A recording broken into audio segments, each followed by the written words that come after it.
Hello guys and welcome back to the channel. So we're going to try something a little bit different on our weekly reviews from now on. I'm probably not going to be using Letterboxd for the time being because I'm using my phone as my camera because my camera is going kaput a lot. So I use Letterboxd on my phone, so we won't have the little letterbox inclusion. I have snapshotted the screen so you can see what I've watched and see my scores, but we'll just run down it. I've watched quite a few little bits and pieces over the last week. Let me start off with on the 11th, I watched the new VHS 94. This is an anthology horror. I'm sure everyone's aware of the VHS movies. We've got VHS, VHS 2, VHS Viral, there may be another one. I love the first two movies. I'm a big fan of found footage, as a lot of people know. I thought this was abysmal. I give this a 2 out of 5. There was one story within there that I enjoyed. I think it might be called The Subject. If you've seen it, it's to do with experimentation on humans. I liked that one. I thought it was well done. Another, which may have been called Rat Boy or The Tunnel, I thought was okay. The rest I thought were terrible. We were really scraping the barrel with this. I was quite excited for this one. And I really did not enjoy it. Obviously we have the inclusion of the sort of like video feel with it being based in 1994, but I'm not the biggest fan of anthologies as it is. As I said, The Subject was really good. The rest, not so much. So I gave that one a 2 out of 5. So on the same evening, I watched a new movie that's appeared on Amazon Prime. VHS 94 is on Shudder, by the way. The Manor. Now, this is a new one on Prime. It follows a lady called Judith who has a stroke and is taken into a retirement home. Now, she's not your typical older lady. She is very fit. She looks very young. She just isn't the kind of infirm person you would expect to see in this situation. She settles into this residential home, quickly makes friends with a particular table. They play bridge together, and things begin to happen that are a bit unusual. She thinks something's going on, but anyone that listens to what she's saying to them, she sounds like she's going mad. They think she's gone crazy. They think the stroke has damaged her brain. But there is something going on in this residential home, and is Judith going to be able to get out alive? Is she even going to be able to get out at all? I give this one a 2.5 out of 5. I thought the concept was quite interesting, but I found the acting in places and how things were put together quite dated. Something I'd seen lots and lots of times before. I wouldn't say it's a terrible movie, but I wouldn't say it's amazing either. I'd say it's average, so 2.5 out of 5 for The Manor. Okay, so on the 12th, I think that last one may be a Blumhouse, and the next one also. Another one from Amazon Prime called Madras. Now, I watched this following watching a video from Mr. Death Breath where he reviews this movie, and he was really affected by it, really touched by it. Now, I knew nothing about this movie when I went into it, other than what he said in his video, and he didn't spoil it, thankfully. So this is shocking because it's a true story. Now, it is added to a little bit in places for effect, but this follows a young couple in the 70s who move from, I think they lived in somewhere in America, sort of to the Mexican suburbs, to like a farming community, a small village. And something is happening in this village to all the young pregnant women. And this young woman that we follow is pregnant.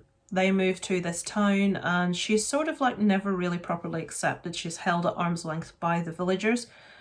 But something is happening in this village to young women, and specifically young Mexican women. This happened in real life. I can't tell you what's happening, but this actually did happen and I was not aware of it, and I looked into this afterwards and it's shocking. If for no other reason, check this movie out to educate yourself as to what absolute abhorrent stuff went on surrounding this. I was truly shocked. I did enjoy the movie. I thought it was quite slow in places, but I feel that the strength and the clout of what happened in the end, the shock to find out this actually happened, sort of elevated the movie to a 3 for me. I did enjoy it given the story it was telling. I think had it not been a true story, I may not have enjoyed it quite so much. I may even have thought it was a bit far-fetched, but the fact this happened is just so shocking to me. So yeah, that's a 3 out of 5 for Madras. So the next evening I watched a, I think, German movie called Anatomy. This one is on Netflix at the moment. Save yourself the time unless you want to watch something with a group of friends and a few alcoholic beverages to laugh at. This movie, it follows a group of medical students who are learning the ropes that obviously have cadavers to work on, but it becomes very evident that these people that they're working on perhaps haven't got there in the most honest of ways. They are perhaps maybe not, they maybe haven't died of natural causes, or they maybe shouldn't have died at all. So this young woman sort of discovers that something is happening that shouldn't be, and she's trying to look into it. And there are an awful lot of people in that centre, people, important people, that want to keep what's happening a secret. Now, the concept I enjoyed, I liked, I thought it was a good concept, quite a serious one. This movie is, maybe if you're female and you watch it, you will object to it a bit more. It's so dated. You would imagine this was made in the 60s or 70s. The attitude towards women in this is terrible. There is one young female student that is the top scorer in her country, and she must pretend to be stupid and put herself around, because if the men didn't think she was stupid, then she wouldn't be able to get anyone to sleep with her. This is what we're dealing with. We have to have the main females in it naked or strutting about in underwear for no reason. I find myself saying this a lot, and I'm not a prude, honestly, but let there be reason for it, and not just, right, okay, you're maybe a bit bored now, let's put in some female nudity for you. Nothing went together. It wasn't cohesive. The soundtrack is perhaps the worst soundtrack I have ever heard in my life. You're watching it and you're just like thinking, what on earth am I, what am I listening to? I know how I should be feeling here. You're trying to make me feel this way, but you're just irritating me with this noise. It's terrible. I gave it a 1.5 out of 5 because I like the concept, but the execution is diabolical. It's terrible. So also on the same evening, I watched a documentary. I think this one's on Prime. It's called Where is Robert Fisher? This is set in America, I believe 2001. This gentleman, Robert Fisher's wife and 2 young children died. They were found in a burnt house.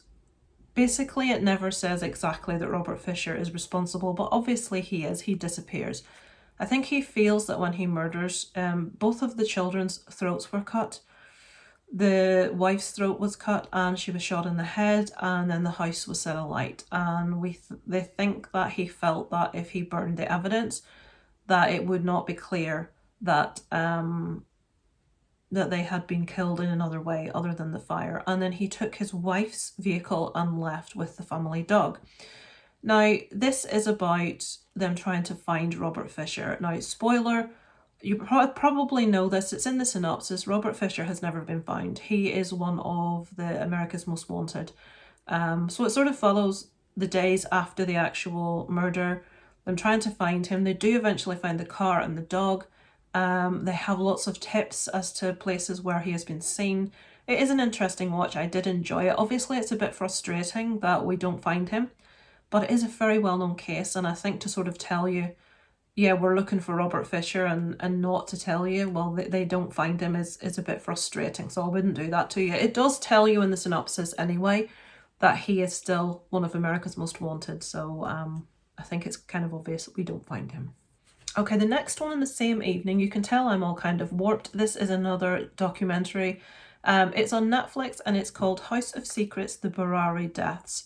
This one I was actually talking to a fellow YouTuber about last night, Screen Kings, Kevin, and his sister had been watching this recently, and I think she'd really enjoyed it and was speaking to him about it. This is an excellent documentary. It's scandalous.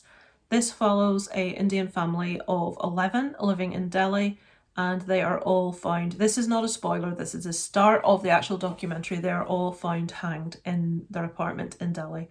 This is a very respected family, this is a very popular family, very happy together, no outside signs that there's any issues.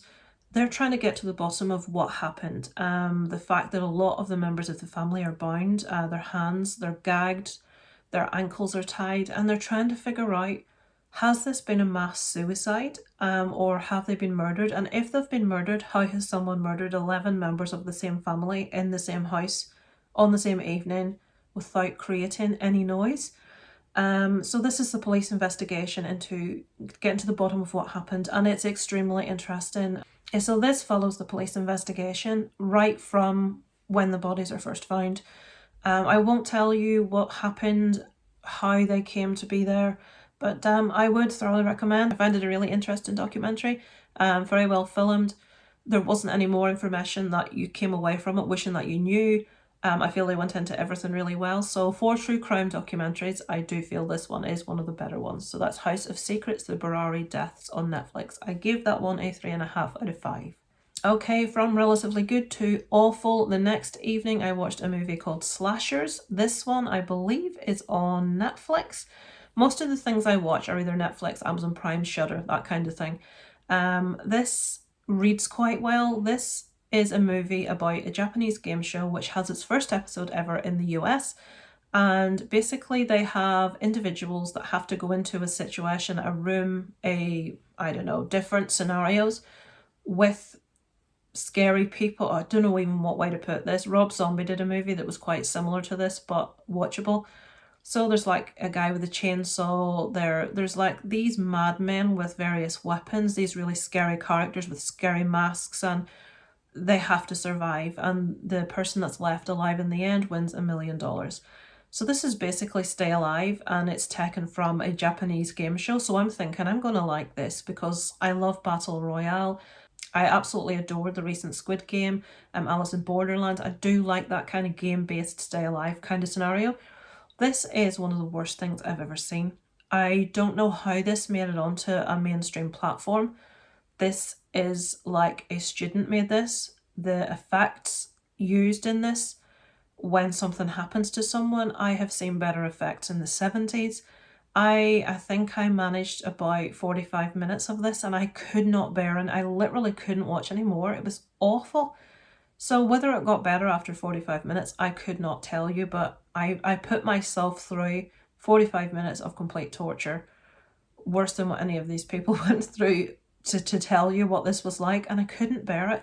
Half a point, and I don't even know why I'm giving that half a point. It was, Letterboxd doesn't let you rate something 0. It was terrible. It's the worst thing I've seen in ages. So Slashers, that was called.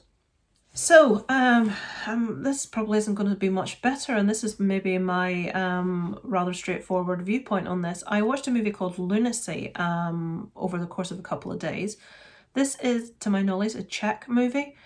I watched this as I'm in a movie club with a couple of friends, and for Halloween we all recommended a movie for each other to watch. There are 4 of us, and they were struggling to find horrors that I hadn't seen. So one of the individuals who likes things that are that bit off the wall recommended this Lunacy, which I'd never seen.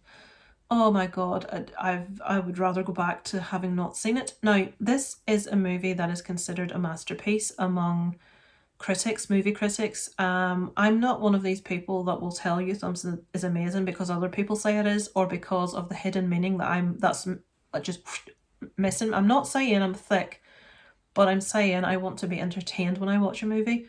Whether that be made feel negatively, like angry, sorrowful, frightened, or whether it be uplifting. I want to feel something. This movie just had me completely confused and quite repulsed, to be honest. Now, it's very hard to explain this movie to you. It's really artsy, it's really weird. It follows a young gentleman whose mother has died. His mother was, it's all about lunacy and lunatics, and even that word in itself. His mother has suffered from mental health. He believes that he may be going the same way. He encounters a rich gentleman, I think they call him the Marquis in this.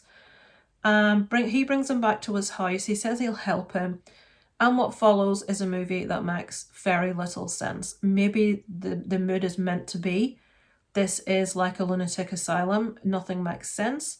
I don't want to get into there is a story of sorts. It's not cohesive. It doesn't work. The main character in this, of the Marquis, is deplorable. His laugh just, is just disgusting. But basically, they do all sorts to this young lad to, the movie I think is supposed to be a study of how we treat people with struggles with mental health, and how they are victims to how they are treated and experimental processes. This movie is interspersed with stop motion effects of severed tongues, real ones, cows, I think. And these tongues are doing all sorts of things and moving about. And then we have eyeballs, we have brains, we have bodily, like, innards just doing stuff, like, stop motion style. And this is interspersed really jarringly throughout the movie.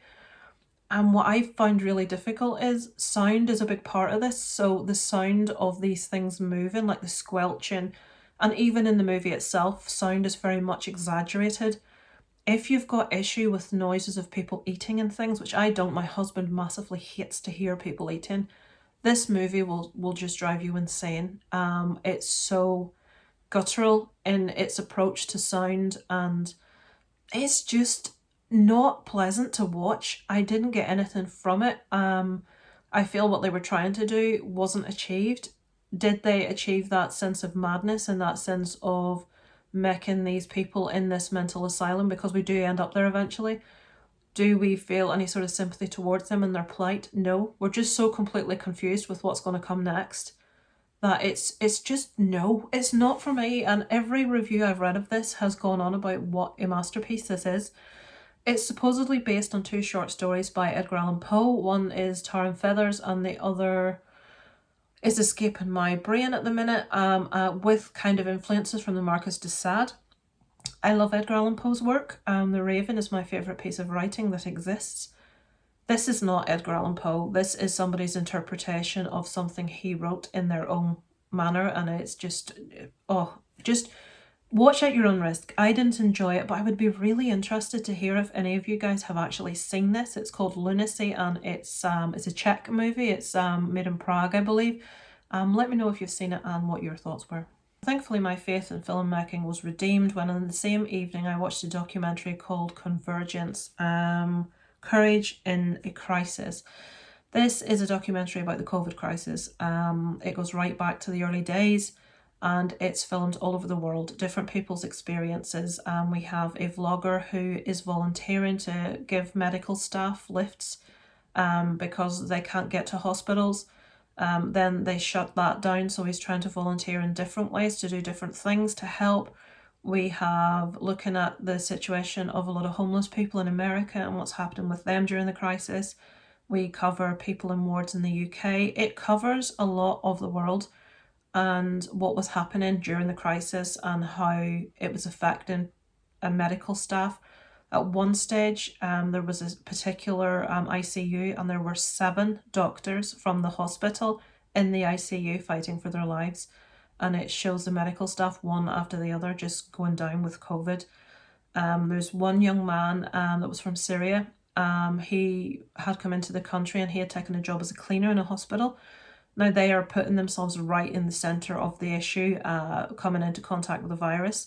And the government came up, and you maybe remember the government came forward with the ruling that any medical sort of practitioner, doctor, nurse that died through COVID, their family would be granted, the allowance to still remain. This is in the UK. I don't know what the situation was outside. But anybody that worked in the hospital, like you have the kitchen staff cooking for the patients, you have the cleaners that are in there working on the wards, the COVID wards, that didn't cover them. So if that young man that was going to work picked up COVID and died, his family would automatically just be sent back to Syria. And he put out a video on Twitter, which was shared and shared and shared. And they actually overturned the government decision, who then came forward and said any NHS worker, to include the cleaning staff and the kitchen staff and porters, their family would gain, they could residency in the UK. So it basically covers a lot of sides of things. We cover the Black Lives Matter protests that happened and what was going on all through the midst of this. It's a very, very well made documentary. It's upsetting, it's sad, it makes you angry. It's uplifting in places, it's upsetting.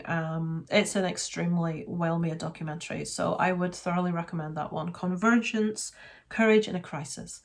So one more thing I watched this week is the 3rd season of You, which is a series on Netflix I've been enjoying right from the get-go. This follows a young man called Joe, who is, if you like Dexter, I think you'll enjoy this. He is a serial killer, but he gets specific fascinations, fixations with individual females, and each series has followed a different situation. In season 3, he is married, he has a child, and he's not entirely happy. He thought he'd found his soulmate, but he hasn't. And he is not only going to get a fixation on someone else, but there are going to be a lot of people that need to be dealt with, silenced in this season. It's probably the best season so far, season 3. I've enjoyed them all. This one is just so totally mad. There's so many people that are involved in this one. It's a really, really good character study of Joe, of his wife. The characters were all fantastic. There wasn't a weak link in there in this. What I love, and something I love in series is I've figured out, is anything that openly narrates. It started when I was a child with The Wonder Years, which I absolutely adored. I love that inner voice that we can hear. Dexter does that very much as well. And Joe's character reminds me a lot of Dexter. Dexter is maybe a bit more of a good guy that only goes after people that deserve it. Joe goes after people that can out him, that have discovered something about him that they shouldn't know. So he's maybe not as nice a guy as Dexter, but you cannot help but root for Joe, and you can't help but like him, even though he's doing some really deplorable things. And in this season, he's struggling with being a husband, being a father, trying to connect with his child, realising he's trapped, he's stuck, which is the worst possible thing that Joe could be. So I would thoroughly recommend, if you have never checked out the series You on Netflix, check it out. It's that's 3 seasons now we've had, and I would say with how we've left it, we shall have a 4th hopefully. So yeah, that is what I've watched this week, folks. Anything you think I should be checking out that I've missed? I am dying to get to see Halloween Kills and Venom 2. But I've been busy all weekend, and goodness only knows when I'll get to see them. I've been hearing very conflicting things about Halloween Kills. Some people are loving it. Some people are like, well, there's no story here. There's just loads of killing and that's it. It doesn't, there's no cohesive, nothing's tied together. So I will go and see it, but I have to say what people have said, even though it has not put me off watching it, it has put me off putting myself out to get out there ASAP to see it, because everyone's reviewing it, so I'm sure the last thing you need is another review. But yeah, that's what I'm looking to watch soon. What are you watching? What would you recommend? What did you think of any other movies or TV shows that I discussed? Let me know below in the comments, and I look forward to speaking to you guys next week. Over and out from Lisa Loves.